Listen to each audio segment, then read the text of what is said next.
Georgien. Bergig, wild und unfassbar schön. Aber mit einem vollgepackten Rad durch die steilen Berge, ob das wohl gut geht? Was wir über dieses kleine grüne Land gehört haben, war, dass die Landschaft atemberaubend sein soll. Besonders im Kaukasusgebirge. Aber hier warteten auch unzählige Höhenmeter und Einsamkeit auf uns, bis wir die erste größere Stadt Mestia erreichen. Wir hoffen, dass unser Essen und das Trinken bis dahin ausreicht. Nachdem in der letzten Episode ein Polizist unser Zelt die ganze Nacht bewachte, hoffen wir vor allem auch, dass uns hier in Georgien nicht dasselbe passiert wie in Marokko, nämlich tagelanger Begleitschutz durch das Gebirge. Unsere Route kannst du auch online abrufen und sogar die Originalroutendaten runterladen. Die Links dazu findest du wie immer in der Videobeschreibung. Wirklich beeindruckend hier. Guckt euch mal diese Wassermassen an, wie das tobt. Da vorne. Unfassbar, was das für eine Gewalt ist. Und wie viel Material das aus den Bergen rausspült. Dieses Wasser wäre eigentlich, wenn es nicht so schnell fließen würde, super sauber. Aber es bringt so viel Geröll und Steine mit und Dreck aus dem Gebirge. Wow. Schreibt mal in die Kommentare, ob ihr da unten drüber fahren würdet über diese Brücke. Die ist super baufällig, rutschig vom Wasser und ohne Geländer.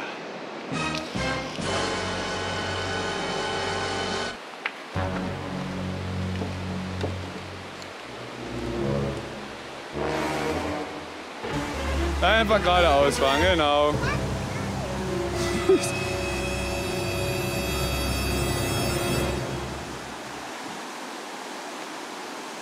Super machst du das. Da ist der erste.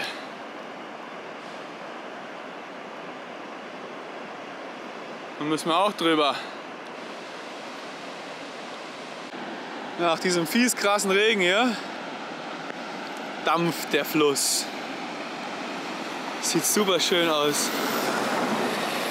Und wie hier der Nebel drin hängt. Hier im hohen Kaukasus. Da kommt schon die Milli angedüst.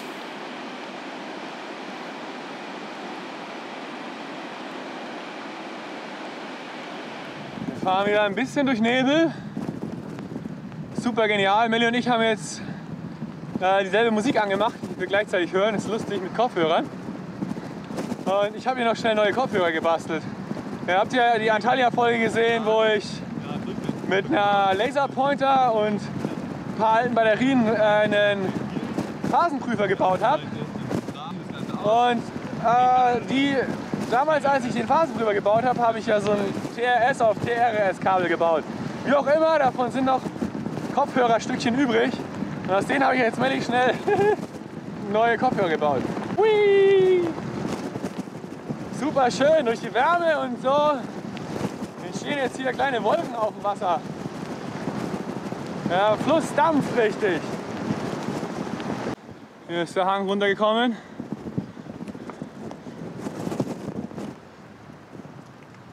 Da fehlt richtig was. Da oben sind sie, die ersten dicken schneebedeckten Gipfel. Und ich muss ganz links fahren, weil hier die Straße besser ist. Das ist nämlich kein Asphalt, sondern ganz entsetzlicher Beton. Und zwar richtig schlechter Beton. Der Grund, warum wir diesen Platz ausgewählt haben, ist, vorhin war hier noch Sonne, wir konnten ein bisschen mit unserem Solarpanel laden. Und morgen früh haben wir von der anderen Seite Sonne, das heißt, das Zelt wird schön trocken. Und natürlich haben wir eine tolle Aussicht. Wir sind eigentlich ganz gut vorangekommen, 40 Kilometer, das hätte ich gar nicht gedacht.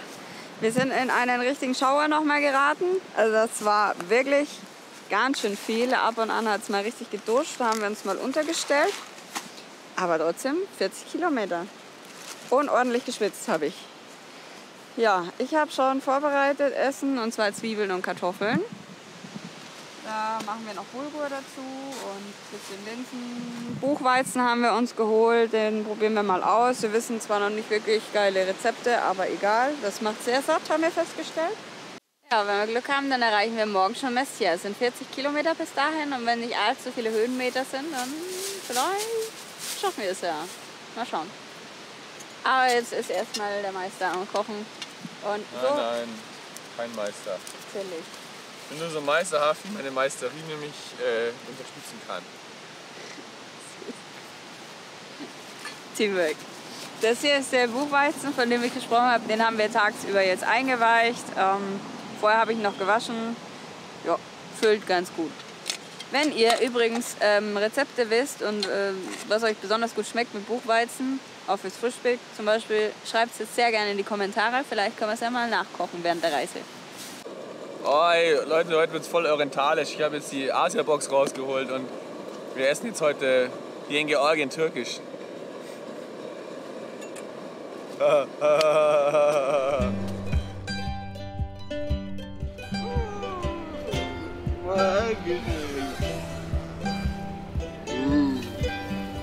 Kaukasus lässt grüßen. Das Land Georgien ist etwa so groß wie Bayern und 90% davon besteht aus Bergen. Der große Kaukasus ist das größte Gebirge im Kaukasus. Es ist 1100 Kilometer lang und verläuft nördlich der Grenze zu Russland. Zum ersten Mal seit Tagen haben wir wieder richtige Sonne. Es ist hier zwar nie kalt, aber es ist halt super bewölkt und es ist super feucht, wie ihr sehen könnt. Das Ganze macht uns leider auch mit unserem Strom ein bisschen Schwierigkeiten. Deswegen laden wir jetzt wieder, was das Zeug hält. Die Navi-Batterien sind mittlerweile ziemlich leer. Das sind die letzten zwei, die gerade drin sind. Die laden wir gerade auf. Und auch die Feuchtigkeit kriecht überall rein. Also werden jetzt alle Sachen getrocknet, die irgendwie feucht sind. Wir haben ein kleines Problem mit der Wasserdichtigkeit von Danis Tasche. Ja, die Nähte gehen auf. Die klebe ich jetzt gerade. Hier im Kaukasus regnet es relativ viel. Da sind wir natürlich umso mehr angewiesen auf wasserdichte Taschen. Und dass die Nähte so aufgehen, das kann einfach nicht sein. Und leider sind meine Drybags auch nicht dicht. Eine ordinäre Plastiktüte hält besser als Drybags da. Ich hoffe mal, das ist ein Einzelfall, aber ja. Mal gucken. Trocknen wir jetzt. Dann muss ich alles wieder einpacken. Wir brechen wieder auf. Zur Abwechslung mal richtig schön sonnig morgens. Normalerweise hat es ja fett geregnet immer. Hat auch diese Nacht geregnet? Ja, auch diese Nacht hat es geregnet, aber schön sonniger Morgen. Jetzt geht es halt rüber zu der Trinkwasserquelle. Machen wir nochmal alles voll, weichen unseren Buchweizen ein. Dann geht es weiter Richtung Mestia. Es sind noch 45 Kilometer bis dahin, aber richtig viele Höhenmeter. Ich glaube 1400 oder sowas. Ich weiß noch nicht, ob wir das heute schaffen, sehen wir dann. Da unten habe ich gestern gebadet. Hier kommt richtig schön eiskaltes Wasser runter, so ein richtig toller Wasserfall. Da kommt schon die Melli und hier rechts ist die Trinkwasserquelle. Hier. Leider lassen die Leute mir ihren Müll liegen. Und da werde ich jetzt erstmal hier den Buchweizen füllen.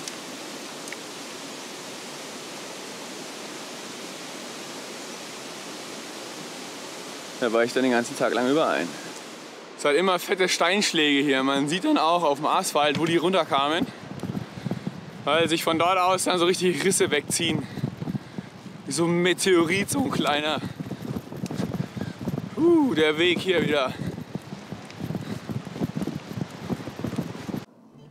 Besonders bemerkenswert sind georgische Strommasten. Der Betonmast ist gebunden an einen Holzmasten, der ist wieder gebunden an einen anderen Holzmasten. Und dann kommen irgendwann Stromleitungen. Guck mal, wie schön das hier ist. Und immer wieder richtig viel Spaß dazwischen, weil ihr seht die Straße da drüben, das ist unsere Straße. Die geht nämlich jetzt hier runter, ganz weiter runter und dann hier wieder hoch. Juhu!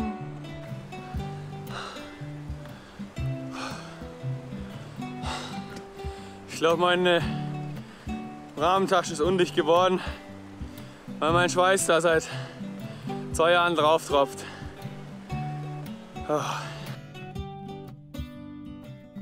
Georgien ist ein christlich geprägtes Land. Es gibt eine nette Geschichte, wie die Georgier zu ihrem Land kamen. Man sagt sich, dass die Georgier bei gutem Wein und vielen Trinksprüchen auf Gott anstießen. Dadurch kamen sie aber viel zu spät, als Gott allen Völkern der Welt ein eigenes Land zuwies. Weil die Georgier aber doch so charmant und fröhlich waren, zeigte sich Gott gerührt und schenkte ihnen das schönste Land von allen, das Gott eigentlich für sich selbst vorgesehen hatte: Georgien.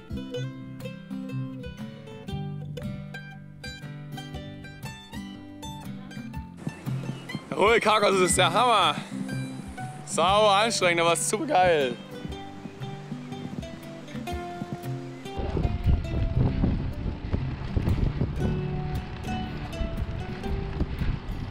So, da sind wir der Dani.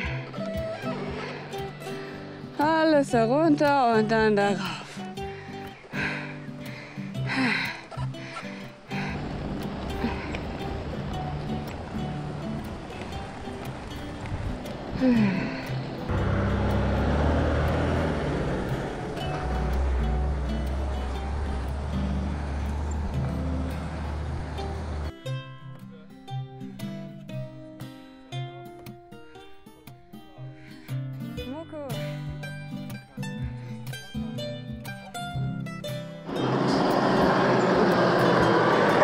Oh nein! Bitte alles, nur nicht hupen! Wenn wir durch abgelegene Gegenden kommen, haben wir immer Essen für etwa 3 bis 4 Tage im Gepäck, so dass wir unabhängig und vor allem entschleunigt unterwegs sein können. Pro Tag haben wir jeder etwa 3 bis 4 Liter Wasser zum Trinken und Kochen dabei. Pro Person können wir unseren Wasservorrat auf 14 Liter aufstocken. Aber Georgien hat so viele Trinkwasserquellen mit kühlem, frischem Wasser, dass wir hier schon mal nicht verdursten müssen. Auch unsere Lebensmittel haben wir gut eingeplant. Aber so ein kühles Bier als Belohnung, das wäre jetzt schon was. Das ist wirklich malerisch hier oben. Wow.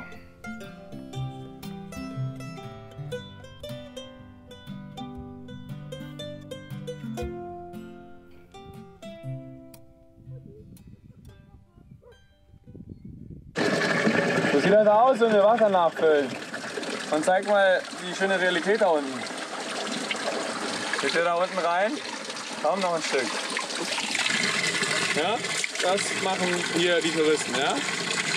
Saft, Bier, Energy Drink, Kaffee, Cola, alles da unten drin. Ich glaube nicht nur die Touristen. Wir sind ja hier im coolen Kaukasus, ja, und wir haben jetzt was total Cooles entdeckt. Und zwar gibt es hier Panorama. Wenn man hier aus dem Fenster guckt, das Panorama. Komm, wir gucken mal zusammen aus dem Fenster, ob das wirklich hier Panorama ist. Ah ja, hier aus diesem Fenster muss ich gucken. Wow. Nicht zu fassen, oder? Ein ziemlich cooles Panorama. Ich kann leider nicht ganz stehen, aber das Panorama ist definitiv da. Hey, da sind sogar 2 Radreisende. Komm, wir gehen mal gucken, was die machen. Also ein Panoramahäuschen werde ich mir auch mal zulegen, weil also von hier aus sieht es ja ganz anders aus.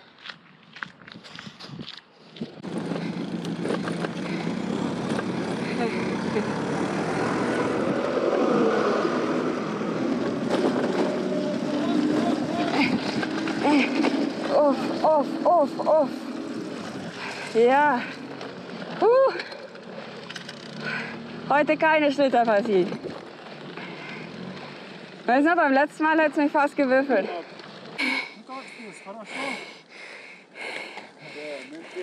ist eine Klingel in der Tür versteckt, oben rechts. Ja, cool. Also der Markt hier hat eine Klingel, der hilft uns jetzt. Beim letzten Markt haben wir auch schon eine Klingel erspäht, weil die meistens wahrscheinlich gar nicht den ganzen Tag im Laden sitzen wollen und warten auf Kundschaft, sondern einfach dann im Garten umeinander strabanzeln und so. Da unten werden wir jetzt runterfahren, da ist ein Dorf, sieht man vielleicht. Und der Laden, den wir gerade gesehen haben, hatte der leider zu, weil der Typ den abgesperrt und weg ist. Und vielleicht kriegen wir da noch ein paar Zutaten fürs Abendessen und Bier. Ja, so sieht hier ein getarnter Market aus. Da ist Tiefkühlware drin, bisschen Brot. Ah, Brot brauchen wir nicht, Brauchen haben wir wir alles gut. nicht. Okay, passt. Gut, dann 9 Ladi. Wie viel Liter? 4. 3 Liter für 9 Lache. Ja, das ist das schönste Haus der ganzen Gemeinde hier. Die Polizei. Und Speedbreaker. Uff. Ja, sowas fährt hier am laufenden Band an uns vorbei. Dieses Mal haben sich unsere Befürchtungen zum Glück nicht bewahrheitet. Wir konnten ohne Begleitschutz durch diese wunderschöne, einsame Berglandschaft radeln. Auch wenn wir Mestje noch nicht erreicht haben, standen wir wohl kurz davor. Und danach wollten wir zum höchstgelegenen bewohnten Dorf in ganz Europa radeln. Durch dich werden Videos wie dieses überhaupt erst möglich. Denn durch deine Unterstützung sind wir in der Lage, auch weiterhin von unterwegs aus Filme sowie Beiträge zu produzieren und mit euch allen zu teilen. Außerdem können wir so unser extrem unter Belastung stehendes Equipment reparieren und austauschen. Wir freuen uns daher riesig über deine Unterstützung, zum Beispiel über PayPal oder eine Mitgliedschaft. Die Links dazu und wie das Ganze geht, findest du in der Videobeschreibung. Vielen herzlichen Dank und bis zum nächsten Mal im wilden Kaukasus.